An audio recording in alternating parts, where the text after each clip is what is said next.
अस्सलाम वालेकुम डॉक्टर। वालेकुम अस्सलाम बारन साहब। करीम की हालत में कोई तब्दीली आई है? शुक्र है उनकी हालत अब बेहतर है। शुक्रिया। अपना ख्याल रखिएगा।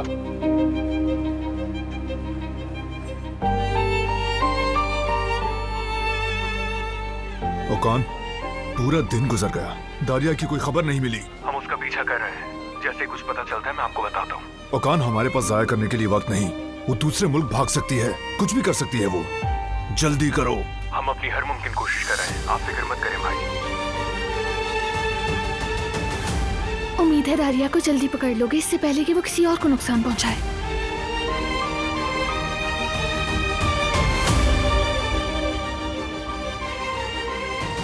उसने तुम्हें भी बहुत तकलीफ दी है, अफसोस है इसका।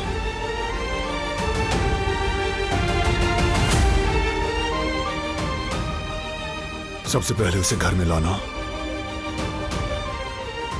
बहुत बड़ी गलती थी। खुद को माफ नहीं कर पाऊंगा। तुम्हें क्या मालूम था कि वो ये सब कर देगी बारान? यकीन नहीं आता वो ऐसा कैसे कर सकती है। लेकिन उसने किया। तुमने उन्हें खबरदार भी किया, अपना फर्ज निभाया तुमने।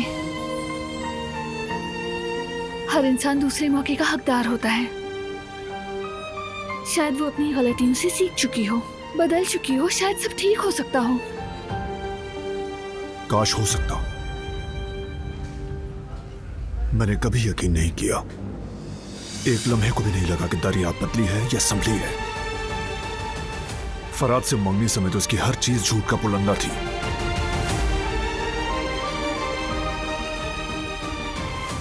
लेकिन अब उसका खेल खत्म हो चुका है। उसने जो किया उसकी सजा भुगतेगी वो, और वो भी सख्त तरीन सजा।